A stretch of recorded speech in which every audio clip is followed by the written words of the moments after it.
இன்றைக்கி கிராமத்தின் விருந்து மற்றும் மருந்தில் பார்க்க போகிறது நான்வெஜ்ஜுக்கு நிகரான சுவையில் உள்ள காளான் பிரியாணி குக்கரில் எப்படி குழையாமல் செய்வதுன்னு பார்க்கலாம். அதுக்கு தேவையான அளவு எண்ணெய், 1 ஸ்பூன் நெய், ரோஜா இதழ்,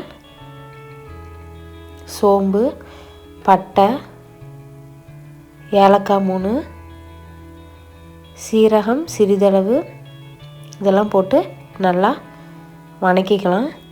அது கூடவே 3 பச்சை மிளகாய் கீறியது, வெங்காயம் 1 போட்டு நல்லா வதக்கிக்கலாம். அது நல்லா வதங்கினதுக்கப்புறம் 3 தக்காளி பொடிசாக கட் பண்ணது அதையும் சேர்த்து அது கூடவே உப்பு போட்டு நல்லா வதக்கிக்கலாம். அது நல்லா வதங்கினதுக்கப்புறம் இஞ்சி பூண்டு பேஸ்ட்டு சேர்த்து பச்சை வாசம் போகிற வரைக்கும் நல்லா வதக்கினதுக்கப்புறம் நாம் எடுத்து வச்சுக்கிற காளானை சேர்த்துக்கலாம். காளான் தண்ணி விடும், அதனால் அந்த தண்ணியில் நல்லா சுண்டதுக்கப்புறம் நம்ம மசாலா சேர்த்தோம்னா அது ரொம்ப டேஸ்ட்டாக இருக்கும்.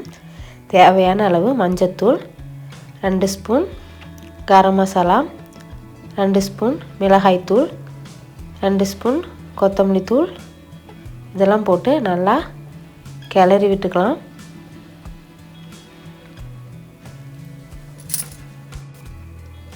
இப்போது நல்லா வதங்கிருச்சு. எண்ணெய் பிரிஞ்சு வர இந்த நேரத்தில் 1/2 கப்பு தயிர் சேர்த்து நல்லா கிண்டி விட்டுக்கலாம். இப்போ நாம் 3/4 படி அரிசி எடுத்துக்கிறோம். அதுக்கு அதே படியில் 1/2 படி தண்ணி சேர்த்துக்கலாம்.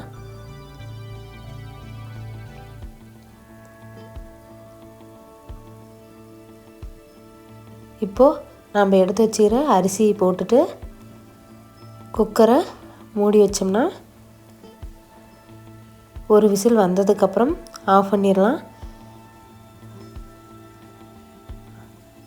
இப்போது நம்மளுக்கு சூடான சுவையான சாப்பாடு கொஞ்சம் கூட குழையாமல் பளபளன்னு காளான் பிரியாணி ரெடி ஆயிடுச்சு.